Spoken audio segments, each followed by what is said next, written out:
Hello, good morning. Welcome to the Joy Business Report. Coming up this morning, Chamber of Petroleum Consumers predicts fuel prices will go up from tomorrow. We have details coming up. Also, economist Professor Peter Korte cautions any move to conduct a second round of domestic debt exchange program, as predicted by rating agency Fitch, would bring untold suffering on Ghanaians. And the International Monetary Fund team makes significant progress on program engagement with government and other stakeholders as they wrap up visit to Accra today. Details coming up.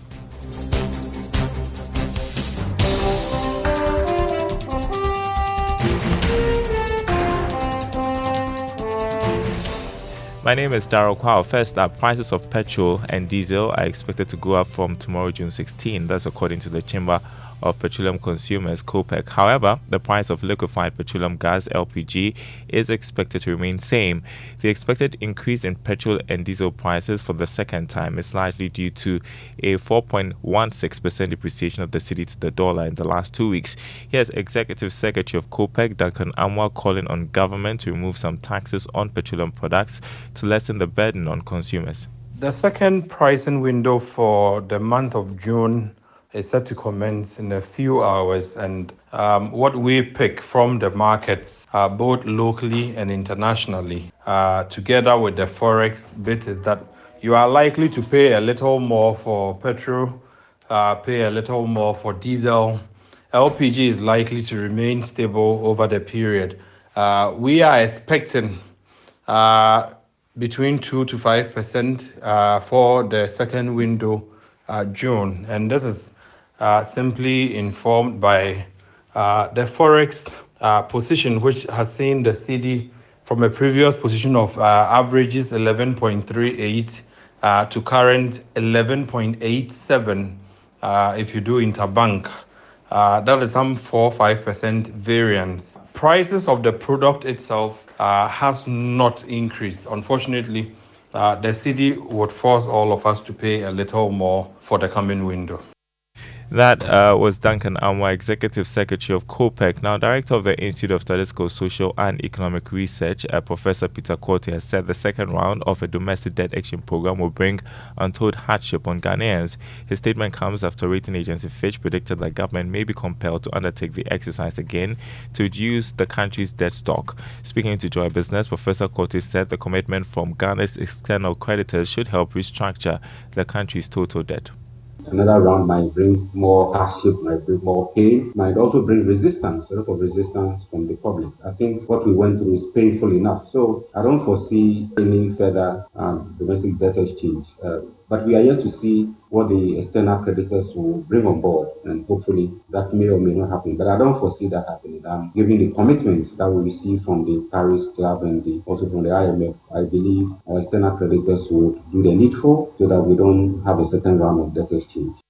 You heard Director of the Institute of Statistical, Social and Economic Research, Professor Peter Korte.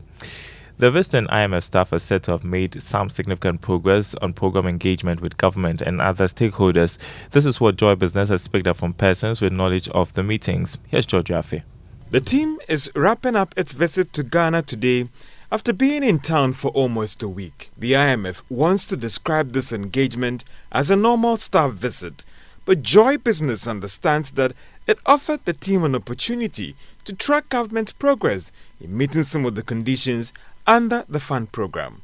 One can talk about those quantitative and structural reforms that should be met by the end of June this year. This because when the IMF staff meets in November this year for the first program review, they'll be looking at how the country fared when it comes to meeting those benchmarks at the end of this month. Sources say there has been some challenges in meeting some of the conditions, but government insists these targets will be achieved at the end of this month. Some industry analysts have argued that Ghana will realize the full benefits of this program after it passes the first review for the second tranche of funds of $600 million to be disbursed to government. The visiting IMF team should wrap up their last round of stakeholder engagement today to wrap up things before heading to Washington, D.C., USA. Georgia fell with that report. Now, banking analyst Christian Tishijan is calling for a comprehensive education on the operations of financial sector players to reduce cases of fraud. According to him, regular engagement and sensitization is key to curbing the increasing cases of unlicensed entities engaged in various forms of fraudulent activities. His comment follows a warning by the Bank of Ghana to the public against any form of transactions with some 97 unlicensed institutions that are engaged in the provision of loans through mobile applications. Mr. Jan spoke to Joy Business. Actually, in a technology world, and it has formed parts of the fabric of our society, and so you will definitely be left out if you don't keep the pace. But in keeping up with the pace, you should have enough education on its risk, of course, and as much as possible, mitigants should also be built around them, as far as the risk associated with them are concerned, so that everybody will be protected for the ultimate good of the society. You had banking consultant Christian Tisijan. Now, the Chartered Institute of Marketing Ghana says it will strengthen ties with its research partners to consolidate efforts of players within the marketing space for quality services. This, the institute says, is to help feed the Ghanaian public with relevant research information to improve the quality of life and enhance the image of the country. Speaking at the 33rd Annual General Meeting, patron for the institute, Professor Stephen Adai, called on members to inculcate integrity in their daily activities. One of the things I have found is whether it's a personal brand or an institutional brand or a product or service brand, at the end of the day, integrity wins.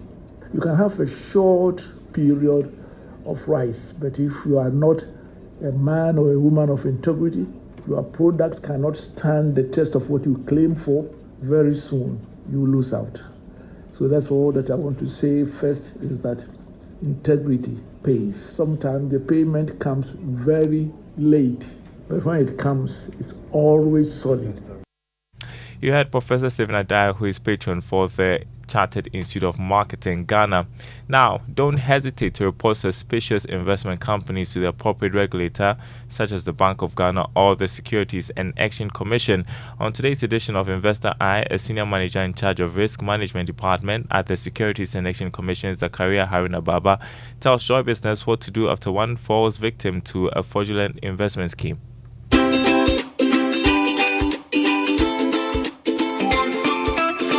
Yes. If you fall victim to these things, we encourage you to report the matter to us.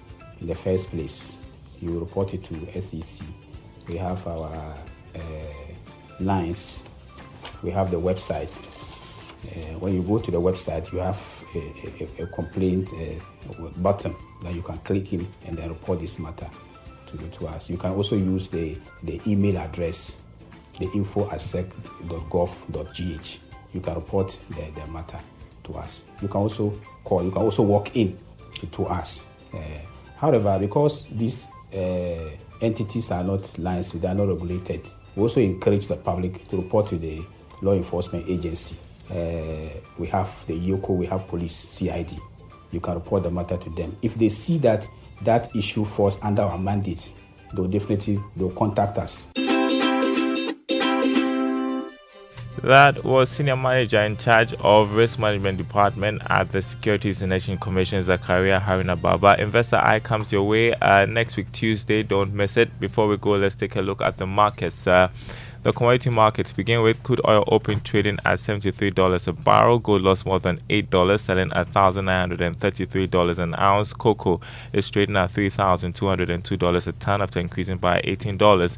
On the currency market, the cedi going for 11 cedis, 75 pesos to the dollar on the forex or retail market. The pound going for 14 cedis, 85 pesos, and the euro selling at 12 cedis, 60 pesos. More news on our website, myjournalline.com/business. My name is Daryl Kwao. Thanks for listening. The Super Morning Show continues with Winstonia, who's looking very, what should I say? You don't have any. Well, looking very strong and athletic today. Yeah. More energy. Bullying people. Doing what? Bullying people. What's that?